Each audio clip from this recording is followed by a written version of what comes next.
এই দল যারা করবে তারাই হবে উত্তম আদর্শ এবং উত্তম চরিত্রের অধিকারী। আর বাদ বাকি যত কিছু আছে সবকিছু কি ক্ষতিগ্রস্ত অন্তর্ভুক্ত। এখন আপনি আওয়ামী লীগ করেন, বিএনপি করেন, জামাত করেন, যে দলই করেন না কেন, সেই দলের মধ্যে যদি রাসূলের আদর্শ থাকে, কুরআনুল কারীমের আইন থাকে, অন্যায় যদি না থাকে, জুলুম যদি না থাকে, রাসূলের কথা মতো যদি চলতে পারে, ওই দলটা হবে উত্তম। আর যদি ওই দলের মধ্যে যদি কোরআন বিরোধী কাজ হয়, ওই দলের মধ্যে যদি জুলুম হয়, অত্যাচার হয়, যতই আপনি সাধুবাদ জানান না কেন, আল্লাহর কোরআন অনুযায়ী ওই দলটা ভালো দল নয়, ওই দলটা জুলুম অত্যাচারীকারী দল হইবে। ওই দলে কি সাপোর্ট করতে পারে মুসলমান? মুসলমান কি সাপোর্ট করতে পারে? আমরা অনেক দলের লোক কিন্তু এখানে থাকতে পারি, আওয়ামী লীগ থাকতে পারি, বিএনপি থাকতে পারি, জামাত ইসলাম থাকতে পারি, জাতীয় পার্টি থাকতে পারি, কিন্তু সর্বশেষ কিন্তু আমরা সবাই মুসলমান। সবাই কি মুসলমান? যে যে দলগুলো আসে যায় না, কিন্তু সবাই আমরা মুসলমান। জোরে হবে সবাই কি মুসলমানের চাওয়া কি থাকবে? মুসলমানের একটাই চাওয়া থাকবে, যেন এই কুরআনুল কারীমের কথা এই দুনিয়াতে প্রতিষ্ঠিত হয়। মুসলমানের একটাই চাওয়া থাকবে, অসহায় মানুষের পরে যেন অন্যায় নির্যাতন জুলুম না হয়। মুসলমানের একটাই চাওয়া থাকবে, যার যা অধিকার সেই অধিকার যেন সে দিতে পারে। মুসলমানের একটাই চাওয়া থাকবে, আল্লাহ এবং রাসূল সাল্লাল্লাহু আলাইহি ওয়াসাল্লাম যে পথে চলতে বলেছেন, ওই পথে চলার জন্য নিজের জীবন বিলিয়ে দিলে হলেও ওই পথ প্রতিষ্ঠা করতে হবে। কিন্তু আজ আমরা অনেক দলে বিভক্ত হয়েছি। আমরা মুসলমানকে আবু জেহেল আমরা নিজেরাই জানি না। কথা ঠিক কিনা? মুসলমান না আবু জেহেল আপনি নিজেই বুঝতেছেন না। আজ কোরআনের কথা বলছেন, একটা দল হচ্ছে সে বাধা দিচ্ছে, আবার রাসূলের কথা বলছে অন্য দল বাধা দিচ্ছে।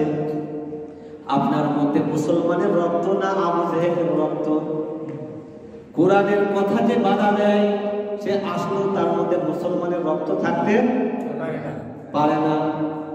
এই জন্য আল্লাহ রাব্বুল আলামিন বলেছেন, ওয়াল্লাযী জাআ বিস-সিদকি ওয়া সাদ্দাকা বিহি, বলেন আল্লাহু আকবার।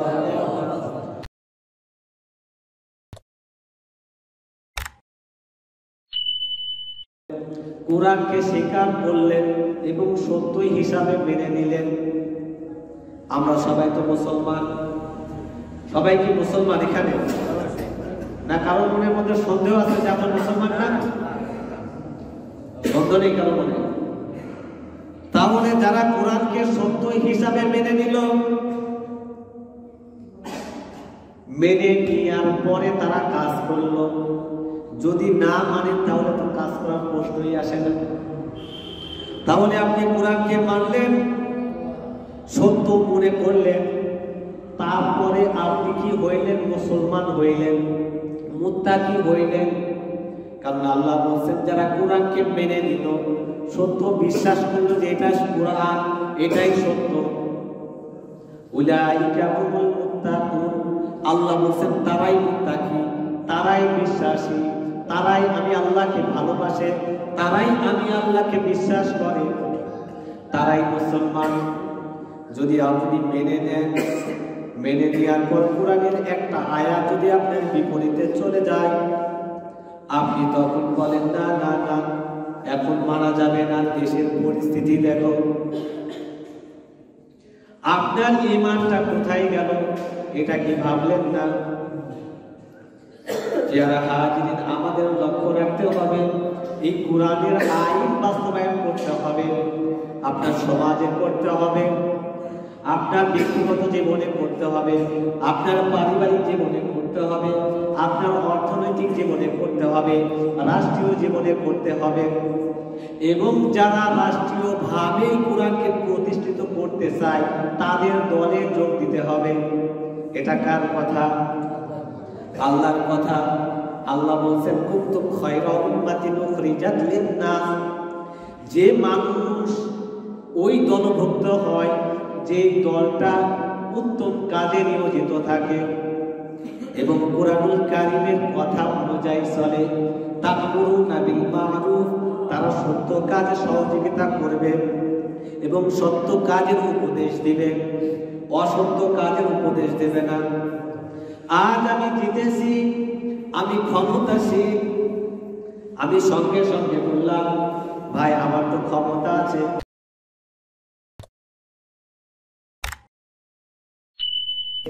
ওই সম্পত্তিতে আমার পাওয়ার কথা না, এখন তো ক্ষমতা আছে, তুমি জোর করে নাও।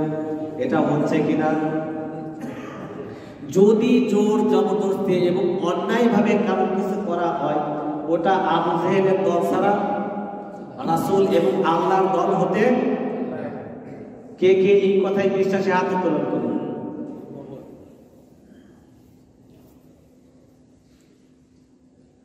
কেউ কি বোঝেননি? যারা অন্যায় জুলুম অত্যাচার করে, কোরআনের বিরোধিতার কথা বলে এবং অন্যের জমি আত্মসাৎ করে অন্যকে অন্যায়ভাবে জুলুম নির্যাতন করে, এই দলটা রাসূলের দল না, মুসলমান এই দল করতে পারে না, এই কথা কে কে বিশ্বাস করে? হাত উত্তোলন করুন। সবাই হাত নামান। তাহলে যারা অন্যায় করে না, অন্যায় কাজে সহযোগিতা করে না, এই দলটা কার হতে পারে? এটাই আল্লাহর দল হতে পারে। আর এই দলকে যারা সহযোগিতা করবে তারা কি মুসলমান না আবু জেহেলের দল? তারাই মুসলমান।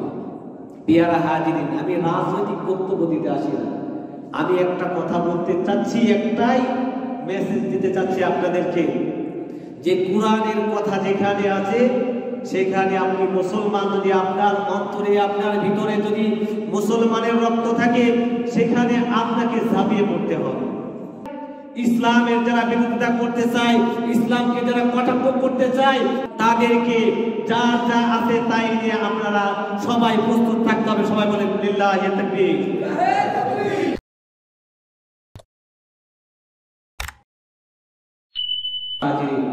একটাই কথা, কোরআন হাদিস আমরা আওয়ামী লীগ বুঝি না, আমরা বিএনপি বুঝি না, আমরা জামাত ইসলাম বুঝি না, আমরা জাসদ বুঝি না, আমরা বাসদ বুঝি না, আমরা যত দল আছে কোনো দল বুঝি না, আমরা একটাই মাত্র দল বুঝি, যেই দলটা ইসলামী রাষ্ট্র পরিচালনা করার জন্য কোরআনের আইনকে বাস্তবায়ন করবে সেই দলের জন্য, এবং মানুষের পক্ষ থেকে যারা কোরআনের ডাক দেবে, এই ডাকে কি আমরা সবাই প্রস্তুত আছি কিনা?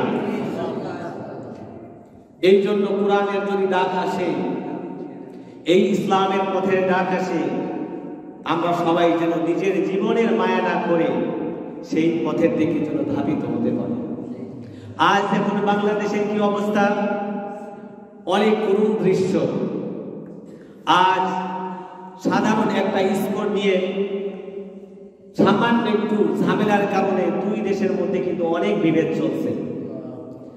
আজ দল নিয়ে নিতে নিতে নিতে আওয়ামী লীগ করতে করতে, বিএনপি করতে করতে, জামাত করতে করতে দলের মধ্যে, রাষ্ট্রের মধ্যে সমস্যা তৈরি হয়েছে। এখন কি হয়েছে? এখন সাম্প্রদায়িক দাঙ্গা শুরু হয়েছে হিন্দু আর মুসলিম। আজ রাসূলের সেই হাদিসের কথা মনে পড়ে যায়। রাসূল সাল্লাল্লাহু আলাইহি ওয়াসাল্লাম আজ 1500 বছর আগে বলে গিয়েছিলেন যে এমন একটি সময় আসবে, যেই সময়টা মানুষের মধ্যে অনেক কষ্টকর সময় হয়ে যাবে। সেই সময় মানুষ যত দল বিভক্ত থাকুক না কেন, যদি মুসলমানের রক্ত তাদের মধ্যে থাকে, সমস্ত মুসলমান এক হয়ে যাবে।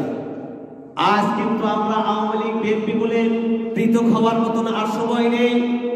এখন আমাদের সময় সব যত মুসলমান আছে সমস্ত মুসলমানকে এক হওয়া। আজ আমার ভাই আওয়ামী লীগ করছে, আর এক ভাই বিএনপি করছে, আর এক ভাই জামাত করছে, এই জন্য আমাদের মধ্যে বিভেদ থাকার কোনো প্রয়োজন নেই। আমরা সবই কিন্তু একই কাঁধে কাঁধ মিলে একই কাতারে দাঁড়িয়ে নামাজ আদায় করি। এত মত, এত বিভেদ আমাদের মধ্যে থাকবে। আমরা সব ভুলে যে কোরআনের ছায়াতলে আসি, রাসূলের আদর্শের ছায়াতলে আসি, একই কাতারে কাঁধ মিলিয়ে যেন রাসূলের ওই শান, আল্লাহর যেন ওই ধ্বনি তুলে আমরা একই কাতারে এই ইসলামকে প্রতিষ্ঠার লক্ষ্যে যেন যুদ্ধে ঝাঁপিয়ে পড়তে পারি।